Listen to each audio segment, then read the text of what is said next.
एक हदीस बहुत मशहूर है जिसको आम बयान किया जाता है, कम पढ़े मौलवी भी बयान करते रहते हैं, और इस हदीस को ज़्यादा मशहूर करने में सोशल मीडिया का हाथ है, यानी इंटरनेट और दीगर ज़राए।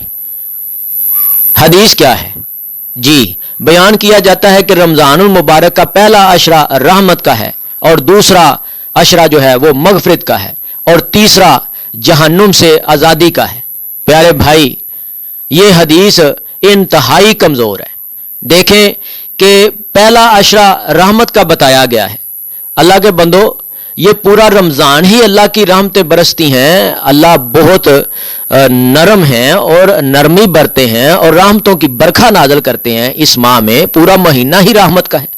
और रही बात मगफरत की, दूसरे अशरे की बात करते हैं तो मगफरत का तो अल्लाह ताला का दरवाज़ा रमज़ान से पहले भी खुला है और रमज़ान के अंदर भी खुला है। ये पूरा माह है ही मगफरत का।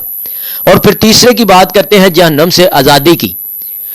तो अल्लाह के बंदो, रमज़ानुल मुबारक से पहले अगर आप लोग नेकी के काम करते हैं तो उसमें भी जहन्नम से आज़ादी होती है। रमज़ानुल मुबारक के अंदर बिल औला नेकियां डबल हो जाती हैं। तो ये पहला अशरा भी आज़ादी का है, दूसरा अशरा भी आज़ादी का है, तीसरा अशरा भी आज़ादी का है। तो अगर कोई बंदा इस हदीस को अच्छे तरीके से समझे तो उसको बात समझ में आती है इस तरह भी। बाकी इसमें सुलेमान मुनकर अल हदीस है, इसकी वजह से यह हदीस कमज़ोर है। और अली बिन ज़ैद सख्त ज़ईफ रावी है। ये दो इसमें बातें हैं, इनकी वजह से ये हदीस जो है ना, जो बयान की जाती है, हदीस क्या है कि ये बहुत ज़ईफ और कमज़ोर है। अल्लाह ताला अमल करने की तौफीक अता फरमाए।